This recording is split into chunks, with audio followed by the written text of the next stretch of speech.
Welcome to Lalitha's kitchen. இப்போ பார்க்க போகிறது லஞ்ச் ரெசிபி. லஞ்சுக்கு பண்ணின பருப்பு கடையல். இதை எப்படி பண்ணுறேங்கிறத பார்க்கலாம். முதல்ல இது பருப்பு எடுத்து கழுவி ஒரு 15 நிமிஷம் ஊற வச்சுக்கிட்டேன். அதுக்கப்புறம் குக்கரில் போட்டிருக்கேன். கூடவே ஒரு பிஞ்ச் அளவுக்கு வெந்தயத்தை எடுத்து அதோட சேர்த்துக்கலாம். சின்ன வெங்காயம் கைப்பிடி அளவுக்கு நல்லா உரித்து அதையும் சேர்த்துக்கிறேன்.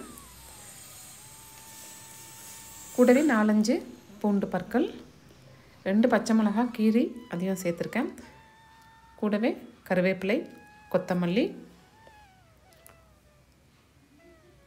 2 பெரிய தக்காளி கட் பண்ணி சேர்த்துருக்கேன். இந்த பருப்பு கடையலுக்கு தக்காளி கொஞ்சம் கூடுதலாக சேர்த்தா ரொம்ப நல்லாயிருக்கும். 1/2 ஸ்பூன் மஞ்சள் பொடி, இதுக்கு தேவையான உப்பு சேர்த்துக்கிறேன். உப்பு டேஸ்ட்டுக்கு ஏற்ற மாதிரி நான் 1 டீஸ்பூன் போட்டிருக்கேன். இந்த பருப்பு இதெல்லாம் முழுகிற அளவுக்கு தண்ணி விட்டுக்கிறேன். இந்த அளவுக்கு தண்ணி போதும். கடைசியாக இது கூட பெருங்காயத்தையும் சேர்த்துக்கிறேன்.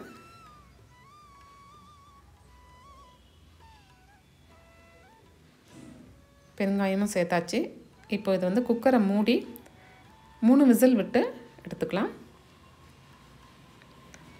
3 விசில் வந்த உடனே ஆஃப் பண்ணிடலாம் ஸ்டவ்வை. இந்த கடையல் சாதத்துக்கு லஞ்சுக்கு தான் நான் பண்ணினேன். லஞ்சுக்கு சாதத்தோடு பிசைஞ்சு கூடவே வறுவல், இந்த மாதிரி முட்டை வறுவல் இது மாதிரி எதாவது செஞ்சு வச்சு சாப்பிடும்போது ரொம்ப நல்லாயிருக்கும்.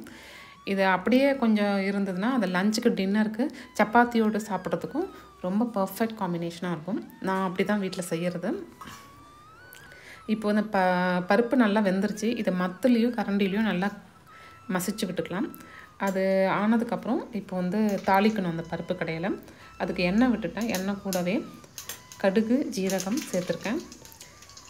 கூடவே 1 டீஸ்பூன் உளுத்தம்பருப்பும் சேர்த்துக்கிறேன். கடுகு நல்லா பொரியட்டோன்ட்டு இருக்கிறேன். உளுத்தம்பருப்பு சேர்த்தாச்சு. கொஞ்சம் கருவேப்பிலை, ஒரு 5-6 பூண்டு பற்கள் கொஞ்சம் நசுக்கி சேர்த்துருக்கேன். கொஞ்சம் வாசம் மணமாக இருக்கும். 2 பச்சை மிளகா சேர்த்துருக்கேன். நான் முதல்ல 2 பச்சை மிளகா பருப்புலோடு சேர்த்துருக்கேன். இப்போ திருப்பியும் சேர்த்துருக்கேன். எண்ணெயில் வதங்கி சேர்க்கும் போது இன்னும் டேஸ்ட் கூடும்.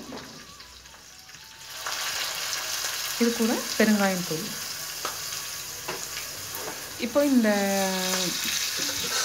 எண்ணெயில் பொரிச்சதை இந்த பருப்பில் சேர்த்துடணும். சேர்த்துட்டு ஒரு 2 நிமிஷம் கூட தேவையில்லை, 1 நிமிஷம் போதும். அது கொஞ்ச நேரம் ஸ்லோ ஃப்ளேமில் விட்டுட்டு ஆஃப் பண்ணிக்கலாம். பருப்பு கடையல் ரெடியாக எடுத்து மேலே கொஞ்சமாக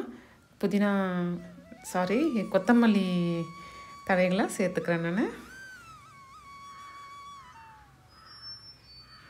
கொத்தமல்லி சேர்த்து கலந்து விட்டாச்சு. போதும், ஆஃப் பண்ணியாச்சு ஸ்டவ்வை. இப்போது நான் வேறு பாத்திரத்துக்கு மாற்றிக்கிறேன். அடுத்து சாதத்தோடு சர்வ் பண்ணி சாப்பிட்லாம். லஞ்சுக்கு பருப்பு கடையல் ரெடி ஆகிடுச்சு. இது என்னுடைய சிம்பிள் லஞ்ச் ரெசிபி. சில சமயம் இப்படி தான் பண்ணுறது. இந்த மாதிரி பருப்பு செய்யும்போது நைட்டுக்கும் சப்பாத்திக்கும் அப்படியே ஆகிடும். லைட்டாக சூடு பண்ணி நைட்டு சப்பாத்தி செய்யும்போது வச்சு கொடுக்கலாம். இந்த வீடியோ பொறுமையாக பார்த்ததுக்கு ஒரு பெரிய தேங்க்ஸ். மீண்டும் என்னோடய அடுத்த வீடியோவில் நல்ல ரெசிபியோடு உங்களை சந்திக்கிறேன். இது எப்படி இருந்தது உங்கள் கமெண்ட்ஸை கொடுங்க. நான் இந்த பருப்பு கடையலுக்கு பக்கோடா, ஆப்பிள் துண்டுகள் வச்சு சர்வ் பண்ணினேன். நானும் அதை தான் சாப்பிட்டேன். தேங்க்யூ.